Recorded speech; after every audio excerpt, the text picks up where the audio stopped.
Saya mulai dari cerita inspiratif. Ini berita dimuat di EP News 5 September. Berita yang unik sekali, tapi juga sekaligus menggugah kita. Ini kisah mengenai seorang yang bernama Kokichi Akuzawa. Dia dari Jepang, usianya 102 tahun, dan dia mendapatkan saat itu satu penghargaan Guinness Book of World Record. Karena di usia 102 tahun, dia bisa sampai mendaki puncak Gunung Fuji dengan ketinggian 3.776 meter. Itu ada beritanya, bisa dilihat di Google ya. Jadi seorang kakek 102 tahun, dia selesai mendaki Gunung Fuji yang tingginya 3.776 meter. Jadi Iwan sekarang walaupun usia 66 tahun, nggak perlu kecil hati karena dibandingkan ini Kokichi ini yang 102 tahun, ini usia 66 tahun Iwan ini masih usia remaja ini. Yang menarik adalah renungannya. Ditanya dia oleh wartawan, Kokichi ini apa yang membuat dia di usia 102 tahun tapi mampu mendaki puncak gunung Fuji. Nah, dia cerita mengenai 3 hal. Nah, 3 hal ini juga yang menjadi renungan kita, betapa kadang-kadang kita bisa mencapai sesuatu yang seolah the mission impossible itu karena ada 3 kekuatan ini. Pertama dia cerita, saya berhasil mendaki puncak gunung itu pertama karena saya ditemani oleh orang-orang yang saya sayangi. Istri sudah meninggal tapi ada anaknya, ada cucunya, ada teman-temannya. Dia bilang saya dikelilingi oleh energi emosi positif. Itu yang menambah kekuatan saya. Jadi pentingnya kita dilingkari atau terus mencari lingkungan yang memancarkan energi emosi positif. Kedua dia cerita juga, tapi saya terus terang saja, beberapa kali saya sudah menyerah. Ketika di lereng gunung dia hampir menyerah. Sampai di tengah dia pun hampir menyerah, namun dia batalkan itu, menyerah itu. Kenapa? Karena katanya, karena saya punya cita-cita. Saya ingin dikenang minimal dalam hidup saya ini ada pencapaian yang bisa memberikan inspirasi. Nah, cita-cita ini yang membuat dia bernegosiasi dengan keterbatasannya. Itu hal kedua. Bahwa semua kita ini punya keterbatasan. Tapi kita bisa bernegosiasi, berunding, mengatasinya hanya jika kita punya cita-cita. Jadi pentingnya satu mindset mengenai pencapaian atau satu mindset mengenai meaning of life dalam hidup kita. Karena dengan hadirnya itu dia menjadi api yang membuat kita bisa negosiasi dengan keterbatasan kita. Itu dahsyat itu ya. Nah, yang ketiga dia bilang bahwa sungguh pun demikian mustahil saya bisa naik gunung itu kecuali karena saya memang sudah latihan berbulan-bulan. Jadi dia pun juga tahu bahwa hal fisik pun memerlukan satu respon fisik ya.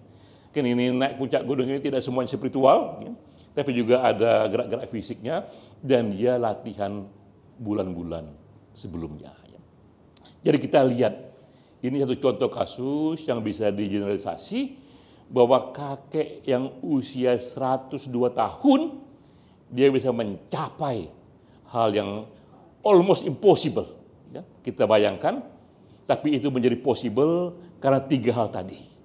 Bahwa kita selalu mencari atau selalu melindungi diri dengan energi emosi positif dari orang-orang yang kita sayangi dan orang-orang yang menyayangi kita. Kedua juga, kita bernegosiasi dengan keterbatasan kita. Kita berunding memanage apa yang kita kurang, dan itu hanya bisa kita kerjakan jika kita menyimpan api cita-cita. Tapi ketiga, walaupun seperti itu, tetap saja ada latihan-latihan yang dibuat karena pencapaian duniawi memerlukan juga kapasitas teknis duniawi. Nah, dari sini saya ingin masuk betapa usia manula ini, usia lansia ini bukanlah penghalang. Tadi itu 102 tahun itu malah secara fisik bukan penghalang, apalagi secara pemikiran, apalagi secara batin. Nah, saya juga senang karena di minggu-minggu ini ada 3 teman kita yang sama-sama lansia menerbitkan buku-buku yang bagus. Pertama nih kawan kita Elza, ya. Tepuk tangan buat Elza, ya. Elza naik haji 41 hari dan lahirlah itu salah satu buku terbaik tentang naik haji. Kalau kita baca buku itu, saya membacanya karena saya membuat pengantarnya. Ini buku yang penuh renungan-renungan sufistik, ya, yang lahir dari Elza itu. Elza membuatnya di usia yang lansia juga. Ya. Karena saya membaca tulisan Elza sejak mahasiswa, justru di usia lansia ini terasa lebih kaya renungan-renungan batinnya itu. Nah, justru disitulah kita merasa justru di usia lansia ini kapasitas kita sebagai pemikir, sebagai penulis akan jauh lebih kaya karena ada akumulasi kearifan di sana, ada akumulasi pengetahuan di sana. Ini renungan yang sudah dilezatkan oleh penderitaan, ya, dilezatkan oleh begitu banyak up and down dalam kehidupan itu. Kedua juga, yang lansia juga kawan kita Isti Nugroho, yang juga baru akan menerbitkan buku. Tepuk tangan juga buat Isti ini. Ya. Judulnya sangat puitis tapi juga garang. Ya. Ini judulnya adalah Menyembah Bendoro Cuan. Betapa cuan ini, untung ini sudah menjadi bendoro, menjadi dewa, dan kita menyembah pada itu, ya. Dan kita apapun situasi kita, bahkan juga kalangan terdidik, ternyata kita bersedia menjadi jongosnya. Itu dahsyat juga dari Isti, ya. Saya juga membaca tulisan Isti sejak mahasiswa juga, kita teman sejak mahasiswa, tapi juga saya rasakan bahwa kedalaman renungannya sekarang ini jauh lebih, tidak hanya jauh lebih puitis, ya, tapi juga jauh lebih satire, jauh lebih mengiris di usia-usia yang lebih tua ini. Karena tadi itu, ternyata ketika jadi lansia, sudah lebih dilezatkan oleh penderitaan itu. Ketiga, juga tulisan teman kita yang tak hadir sekarang, Budi Munawar Rahman. Juga jadi buku juga itu. Ini unik juga adalah pengalaman bertuhan dari berbagai tradisi agama. Ini juga dahsyat juga, dan saya pun juga teman Budi sejak mahasiswa, membaca tulisan sejak mahasiswa, dan sekali lagi saya merasa tulisannya di usia-usia lansia ini justru jauh lebih dalam, ya. Layer-layer batinnya itu lebih berlapis-lapis, ya. Kebetulan untuk Elza, untuk Isti, untuk Budi, tiga-tiganya saya kasih kata pengantarnya itu. Kalau dulu itu kita kasih pengantar, kita dapat uang. Sekarang kita yang kasih pengantar, kita pula yang kasih uang ini.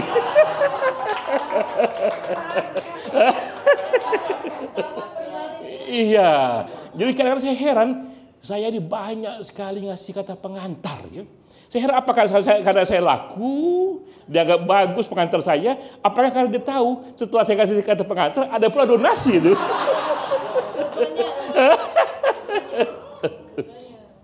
Namun sekali lagi, renungan kedalaman di usia lansia itu tidak hanya milik teman-teman di sini.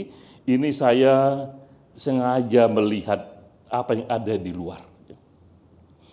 3 puncak-puncak karya saya sebut di sini supaya juga memberi inspirasi ya. Pertama adalah Clint Eastwood. Teman-teman pernah mendengar ini? Dulu dia seorang aktor film cowboy, sekarang banyak sekali menjadi filmmaker dan dia membuat film yang bagus sekali, Million Dollar Baby yang menang Oscar. Dan dia ciptakan ini ketika usia dia 74 tahun. Saya pun juga penikmat film-filmnya ketika dia masih muda, film-film cowboy yang nggak terlalu dalam, agak dangkal, tapi di usia-usia yang begitu lansia ini, kedalamannya jauh lebih merasuk. Ya. Juga di sini soal Pablo Picasso, saya pun juga mengikuti karirnya sejak dia masih muda. Dia membuat lukisan yang salah satu menjadi ikon dia, judulnya The Matador. Ya. Ini kisah seorang matador yang simbolik dari dirinya sendiri menghadapi banteng buas yang dia gambarkan. Inilah kebuasan hidup yang dia alami itu. Ya. Dan dia sebagai matador dengan segala cara dia harus lepas itu dari serangan banteng buas itu. Dan dia ciptakan ini ketika usia dia 89 tahun. Ini dahsyat sekali ini ya. Nah terakhir ini juga, ini Toni Morrison. Toni Morrison ini seorang novelis, dia pun dapat hadiah Nobel. Ya. Dia membuat satu novel judulnya Home. Saya juga baca sekilas novelnya itu ya. Tentang seorang kulit hitam yang pulang dari perang Vietnam. Sampai dia di Amerika, dia kira dia sampai pulang ke rumahnya, tapi setelah dia bertarung atas nama negaranya di Vietnam, pulang ke Amerika, dia tetap temui itu suatu perlakuan yang rasis kepada dirinya karena dia kulit hitam itu ya. Dan dia tadi mengira dia pulang ke rumah, tapi ternyata tidak juga. Tapi akhir tetap dia merasa ini rumah dia karena begitulah situasinya itu. Diceritakan juga dengan dalam sekali. Dan Toni Morrison ini pun juga dia menulis novel Home ini di usia 81 tahun ya. Sengaja saya ceritakan ini semua supaya teman-teman di sini karena banyak di kita ini yang lansia ya, yang kita kenal sejak KSP, tapi banyak juga yang tidak lansia untuk terus ya melihat aneka potensi-potensi besar justru ketika kita lansia. Nah, saya sendiri pun sekarang sudah 62 tahun. Saya merasa saya pun juga terus berkarya, termasuk sekarang ini, lapangan ini adalah karya saya juga. Ya. Jadi karya itu ya, tidak hanya dalam tulisan. Ya. Sejak lama saya cerita juga ke anak-anak saya bahwa saya mengimpikan itu, sebanyak mungkin kita membuat simpul-simpul budaya di berbagai komunitas. Simpul budaya di mana di sini, itu publik tidak hanya dia lakukan gaya hidup yang sport, tapi juga dilingkari oleh situasi seni. Ada pameran seni di sini, lukisan AI. Kita buat juga ruang-ruang di mana publik bisa menggunakannya untuk diskusi seperti sekarang ini.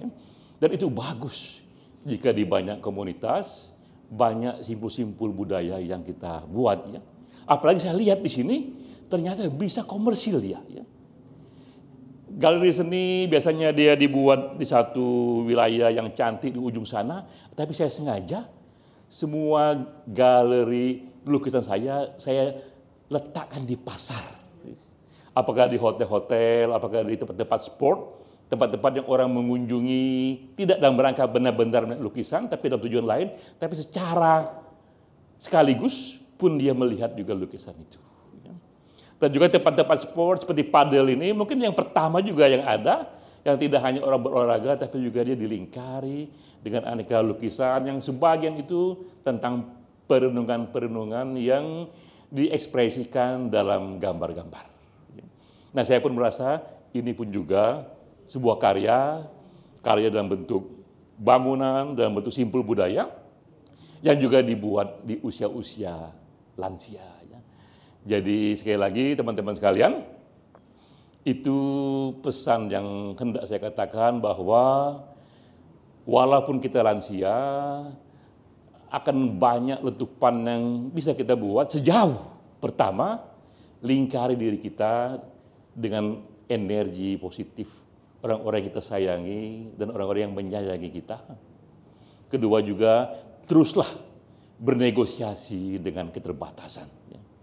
Bahwa takdir kita ini, kalau itu adalah keterbatasan kita pun bisa untuk negosiasi, untuk membuatnya lebih jauh lagi, lebih tinggi lagi, ya, lebih cepat lagi, dan itu manajemen keterbatasan. Tapi ketiga, apapun latihan-latihan itu tetap dilakukan. Seperti saya sendiri, hampir setiap hari saya menulis. Ya. Sehingga kalau orang tanya, Pak Denny sebenarnya apa kerjanya? Saya bilang, kerja saya adalah penulis.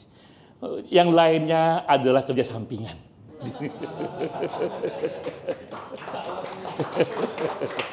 Jadi sekali lagi Bro Iwan, selamat ulang tahun dan teruslah berkarya dengan caranya sendiri. Wassalamualaikum warahmatullahi wabarakatuh.